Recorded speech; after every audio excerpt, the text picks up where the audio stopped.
Hello, let's talk about signs that a baby is unhealthy in the womb, that is, an unhealthy fetus. An unhealthy fetus refers to a baby in the womb who is not growing or developing normally. This can be due to various factors like genetic factors.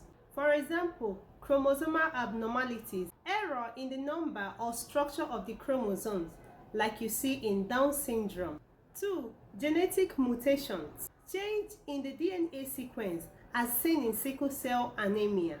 Another factor is environmental factors. For example, maternal health conditions like diabetes, hypertension, or infections during pregnancy can lead to unhealthy fetus. Another example is substance abuse. Exposure to tobacco, alcohol, etc.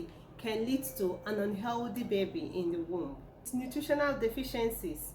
Inadequate maternal nutrition like folic acid deficiency can lead to birth defects, making the baby in the womb unhealthy. It's very important for an expectant mom to easily identify the signs and symptoms of unhealthy fetus in order to seek for medical attention immediately to prevent complications. Now here are the signs that baby is unhealthy in the womb. 1. Abnormal fetal heart rate or absence of fetal heart rate. The fetal heart rate is monitored to know if baby is healthy or not in the womb, and the normal range is from 110 to 160 beats per minute.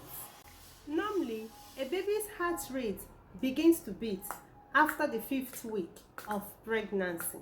Then during antenatal clinic or ultrasound scan, the fetal heart rate is also assessed. The fetal heart rate is heard either using fetoscope or Doppler. Now, if the fetal heart rate is below or above the normal range, it can indicate an unhealthy fetus. Another sign of an unhealthy fetus in the womb is intrauterine growth restriction.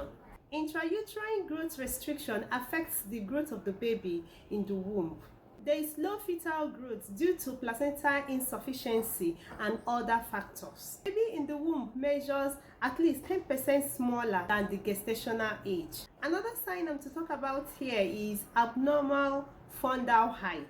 If the height of the fundus is not what is expected to be, it means that something is wrong somewhere. The midwives use the fundal height to evaluate if the womb is actually growing.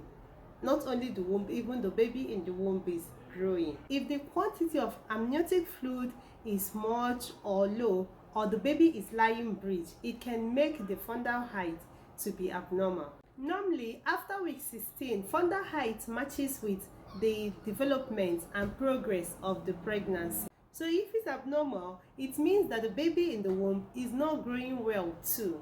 Another sign that baby is not healthy in the womb is no fetal movement or kicks.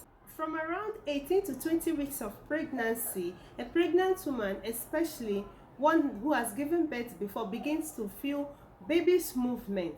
Then first-time moms, it can be from 20 weeks, 21 weeks, but from 24 weeks of pregnancy, if a pregnant woman has not started feeling the baby's kick or movements, then she should call the doctor or midwife. Experts say that a pregnant woman should feel at least 3 kicks per hour. If count declines, the fetus might be in distress, so you have to call your midwife or your doctor. Another sign to talk about here is changes in the position of the placenta. If the placenta detaches itself from the womb, that is placenta abruptio, is a sign of an unhealthy pregnancy, and is commonly seen in pregnant women that are hypertensive. So it's always very important to monitor your BP. Remember to attend your antenatal class for effective management. During antenatal classes, the well-being of you and your baby are monitored. And don't forget to register in a good hospital. May you have a safe pregnancy and delivery. Bye.